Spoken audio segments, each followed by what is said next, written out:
लोग ये मसला पूछते हैं, पिछले साल जानवरों में बीमारी आई, जो गाय वगैरह थे इनमें बीमारी आ गई, तो उसकी वजह से भैंस की और भैंसे की खूब खरीदो फरोख्त हुई, लोगों ने खूब कुर्बानी की।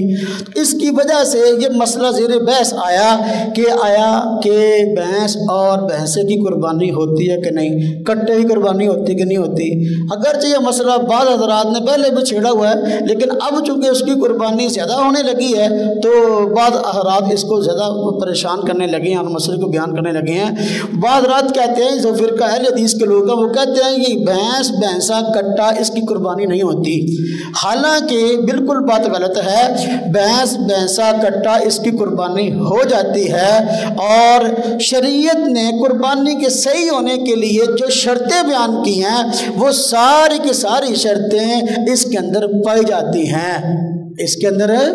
जाती हैं, मसलन शरीयत ने फरमाया कुर्बानी बहीमतुल अनआम की है, जिस तरह फरमाया वलिकुल्लि उम्मतिन जअलना मनसकन लियज़कुरु इस्मल्लाहि अला मा रज़क़हुम मिन बहीमतिल अनआम, कि हर उम्मत कुर्बानी करती आई है, हाँ जी, ज़िबह के वक़्त अल्लाह का नाम लेती आई है। किस पर? बहीमतुल अनआम पर। बहीमा कहते हैं उस जानवर को जो 4 टांगों वाला है, और अनआम कहते हैं घरेलू, पालतू और हलाल जानवर को। अब जो जानवर 4 टांगों वाला है, घरेलू, पालतू और हलाल है, उसकी कुर्बानी ठीक है। अब आप मुझे बताएं, जो भैंस और भैंसा है, कटा है, क्या ये घरेलू और पालतू है कि नहीं? पहली शर्त पाई गई, बिल्कुल है, लोग घरों में पालते हैं, घरेलू और पालतू है, लिहाजा कुर्बानी इस लिहाज से ठीक है, पहली शर्त पाई गई। नंबर 2 हलाल है कि नहीं? अब जो लोग भैंस और कट्टे के बारे में कहते हैं कि भाई इसकी कुर्बानी जायज़ नहीं है, आम दिनों में उसका दूध भी पीते हैं और गोश्त भी खाते हैं, तो आम दिनों में दूध पीने और गोश्त खाने का जो उनका मसला है उसकी हिल्लत के बारे में पूछा जाए तो फिर जो है ना वो आए बाएँ शाए करते हैं। तो हम कहते हैं बात को समझो, अगर ये घरेलू, पालतू है और हलाल है तो शर्त पाई गई। देखो हलाल भी है, घरेलू, पालतू भी है, और 4 टांगों वाला है कि नहीं? 4 टांग। भैंस कितनी टांगे होती हैं? 4। बहीमा 4 टांगों वाले जानवर को कहते हैं, लिहाजा भैंस की 4 टांगे भी हैं, ये घरेलू, पालतू भी है, हलाल भी है, कुर्बानी हो जाएगी। और इसी तरह हम कहते हैं भी कुर्बानी के सही होने के लिए चौथी शर्त ये है कि उस जानवर की उम्र पूरी हो, और वो इस मसले को यूँ बयान करते हैं वो जानवर दोंदा हो। वो कहते हैं दोंदे जानवर की कुर्बानी होती है।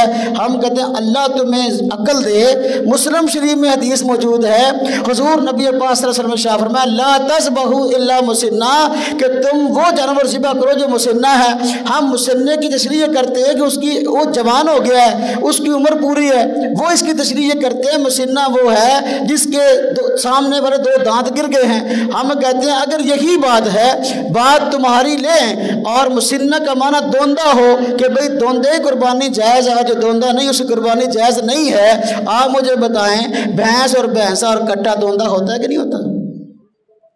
भाई अगर गाय के सामने वाले दांत गिरते हैं जवान होने की वजह से, बैल के गिरते हैं सामने वाले दांत जवान होने की वजह से, बकरे और बकरी के गिरते हैं, भेड़ और भेड़ू के गिरते हैं, ऊँट और ऊँटनी के सामने वाले दांत गिर जाते हैं, वो दोंदा होता है। तो क्या भैंस और भैंसा, ये कट्टा, ये भी दोंदा होता है कि नहीं होता? ये भी होता है। तो हुजूर ने फरमाया ला तज़बहू इल्ला मुसिन्ना, उस जानवर को ज़िबा करो जो मुसिन्ना है। हम वो जवान हो गया, हम तो उसकी तशरीह करते हैं, वो कहते नहीं दोंदा, हम कहते हैं फिर दोंदा तो वो भी होता है, जब वो दोंदा होता है तो ये शर्त उसमें पाई गई, लिहाजा इस वजह से भी इसकी कुर्बानी जायज़ है कि ये इसकी उम्र पूरी है और ये जवान है और तुम्हारे बकौल पर दोंदा भी है और बेऐब भी हो।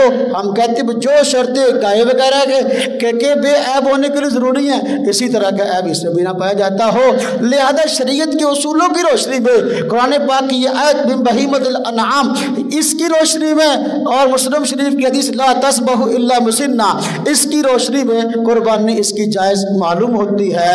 और सूरह अनआम के अंदर अल्लाह पाक ने बताया जिन जानवरों की कुर्बानी होती है, अल्लाह के रास्ते में जो जानवर कुर्बान होते हैं, फरमाया समानियत अज़वाज, वो 8 किस्म के जानवर हैं। कौन कौन से? जिसकी तशरीह मैंने पहले की है। जानवर 4 हैं, मुज़क्कर मुअन्नस मिलाकर 8 बन जाते हैं। फरमाया मिन ज़अन इस्नैन, भेड़ और भेड़ू ये 2, माज़ इस्नैन बकरी और बकरा 2, कितने हो गए 4, और मिनल इबिल इस्नैन, हाँ जी ऊँट और ऊँटनी 2, और इसी तरह फरमाया मिनल बकर इस्नैन, और गाय में से 2 जिसको हम कह लेते हैं गाय और बैल। तो ये 8 किस्म के जानवरों की कुर्बानी जायज़ है, शरीयत ने बताई है, कुरान से साबित है, और कुरान पाक अरबी ज़ुबान में उतरा है। अरब ये कहते हैं, अरब ये समझते हैं कि जो भैंस है ये भी गाय की एक किस्म है। और आप इस सिलसिले में अरब की किताबें खोल के देख ले,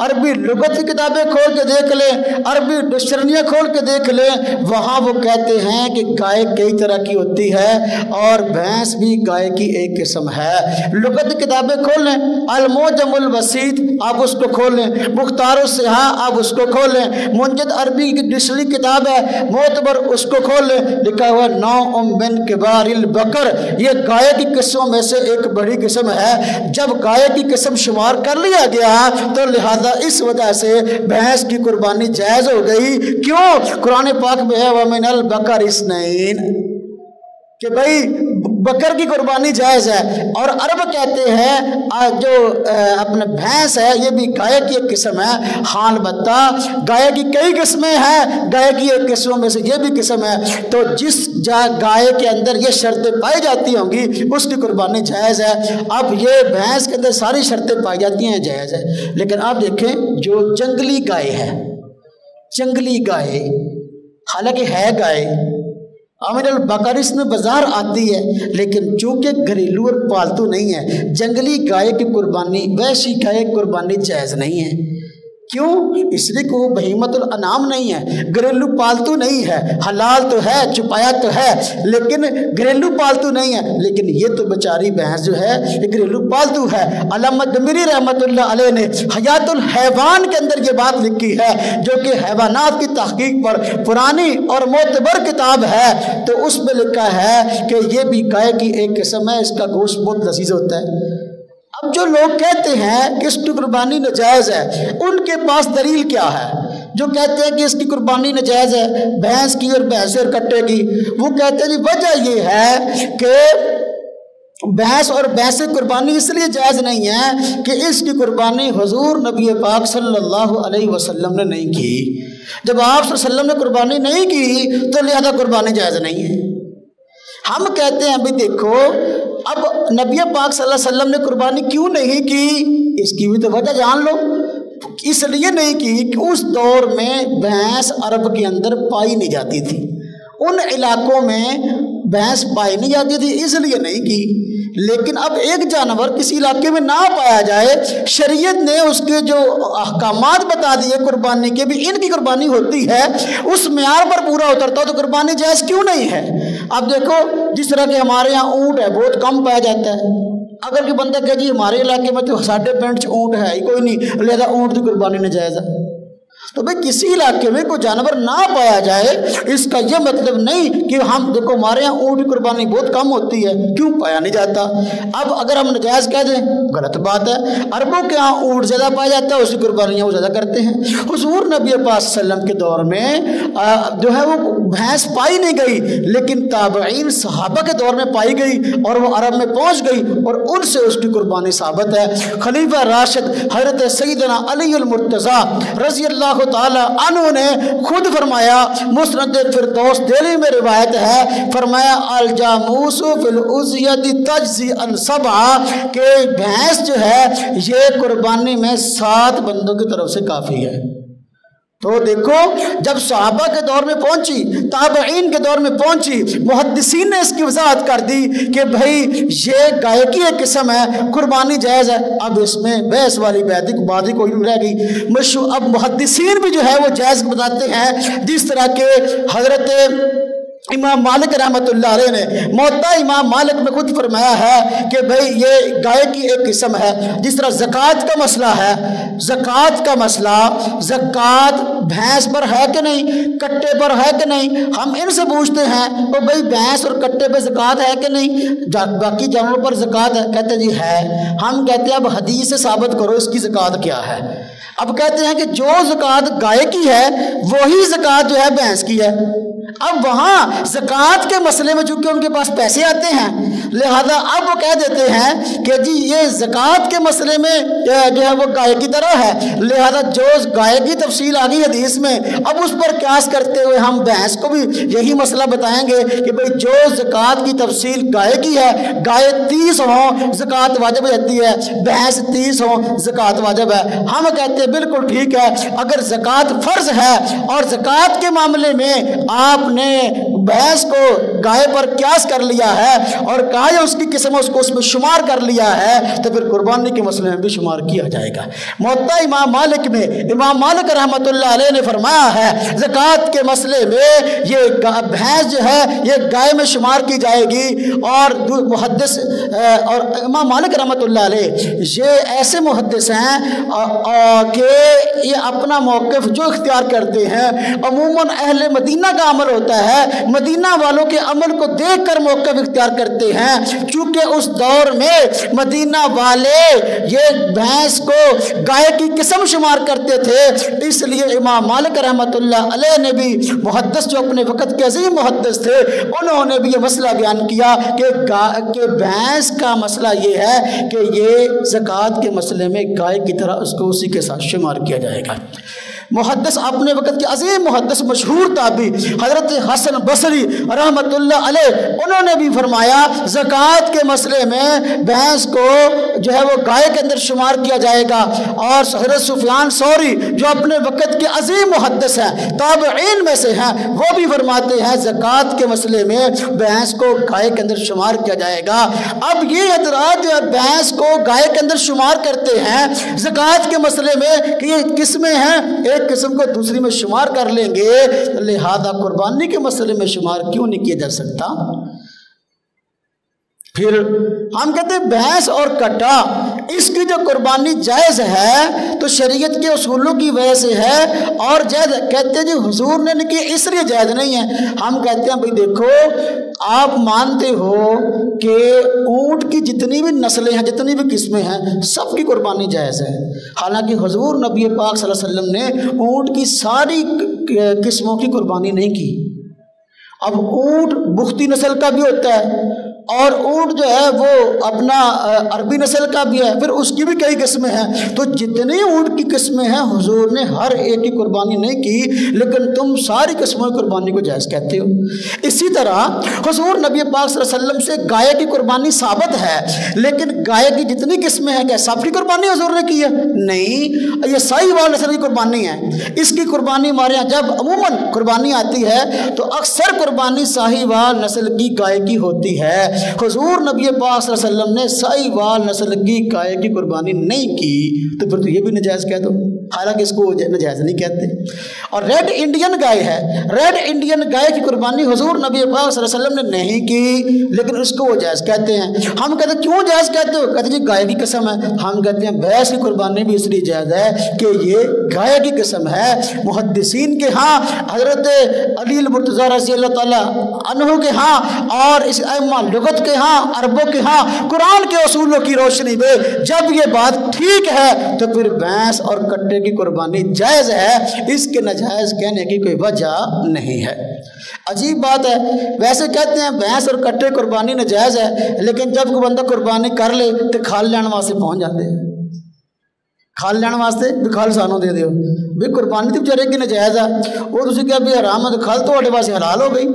عجیب بات ہے۔ تو بھینس اور کٹے قربانی بالکل جائز ہے، اور حضور نبی پاک صلی اللہ علیہ وسلم نے اس لیے نہیں کی کہ آپ صلی اللہ علیہ وسلم کے دور میں پائی نہیں جاتی تھی، تابعین صحابہ کرام کے دور میں پہنچی ہے، اس لیے انہوں نے اس کو بھینس کو گائے کی قسم شمار کیا اور اس کی قربانی کو جائز بتلایا۔